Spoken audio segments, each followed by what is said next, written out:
அடிக்கடி காய்ச்சல் வர்றதுக்கான காரணங்கள், உங்களுக்கு அடிக்கடி காய்ச்சல் வருகிறதா? 2, 3 நாள்கள் நல்லா இருப்பீங்கள். மீண்டும் காய்ச்சல் வருகிறதா? பலர் இத சந்திடைய விஷயமா நினைக்கிறாங்க. வானிலை மாறிட்டது, அதனால காய்ச்சல் வந்தது ன்னு விட்டு விடுறாங்க.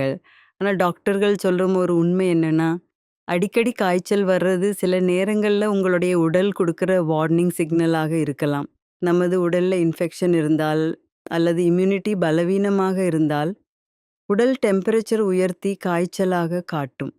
சில சமயங்கள்ல வைரல் இன்ஃபெக்ஷன்ஸ், டைஃபாய்டு, டெங்கை அல்லது வைட்டமின் டெஃபிஷியன்சி கூட காரணமாக இருக்கலாம். மேலும் சில நேரங்கள்ல ஸ்ட்ரெஸ், சரியான தூக்கம் இல்லாமை அல்லது உடலில ஹிடன் இன்ஃபெக்ஷன் கூட இருக்கலாம். அதனால ஒரு விஷயம் நினைவுல வச்சுக்கலங்க. உங்களுக்கு அடிக்கடி காய்ச்சல் வந்தால் அத சினிடைய விஷயமா எடுத்துக்கலாமல், ஒரு முறை டாக்டரை கன்சல்ட் பண்றது ரொம்ப முக்கியம்.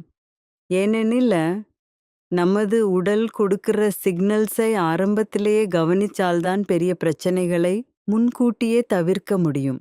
Follow Nageswara ayurvedic. உங்கள் ஆரோக்கிய பிரச்சனைகளுக்கு எங்கள் தீர்வு.